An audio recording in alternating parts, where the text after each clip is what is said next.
মধ্যপ্রাচ্যের আকাশে যখন যুদ্ধের ঘন ঘটা, ঠিক তখনই শান্তির এক নতুন আশার আলো দেখালেন জাতিসংঘ মহাসচিব অ্যান্টোনিও গুটেরেস। নিউ ইয়র্কে জাতিসংঘের সদর দপ্তরের সাংবাদিকদের মুখোমুখি হয়ে তিনি এক বার্তায় জানিয়েছেন, চিরপ্রতিদ্বন্দ্বী যুক্তরাষ্ট্র ও ইরানের মধ্যে পুনরায় আলোচনা শুরু হওয়ার প্রবল সম্ভাবনা তৈরি হয়েছে।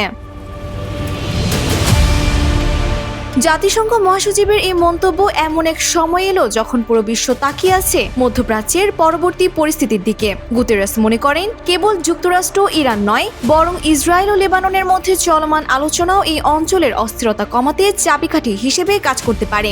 বিশেষ করে মধ্যপ্রাচ্যে যেভাবে আন্তর্জাতিক নিয়মাবলী উপেক্ষা করে শক্তি প্রদর্শন করা হচ্ছে, তাকে বিশ্ব শান্তির জন্য সরাসরি হুমকি বলে অভিহিত করেছেন তিনি।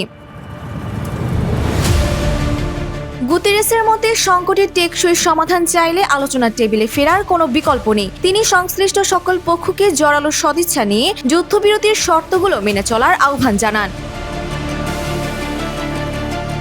আন্তর্জাতিক সংবাদ মাধ্যম আল জাজিরার বিশ্লেষণ বলছে, গুতেরেসের এই বক্তব্য মূলত একটি কূটনৈতিক ঢাল। যখন বড় ধরনের আঞ্চলিক যুদ্ধের আশঙ্কা, তখন বিশ্ব শক্তিগুলোকে যুদ্ধের পথ পরিহার করে কূটনীতির পথে ফেরানোই এখন বড় চ্যালেঞ্জ। সেই অপেক্ষাতেই রয়েছে এখন পুরো বিশ্ব। Desk report, Bangladesh bulletin.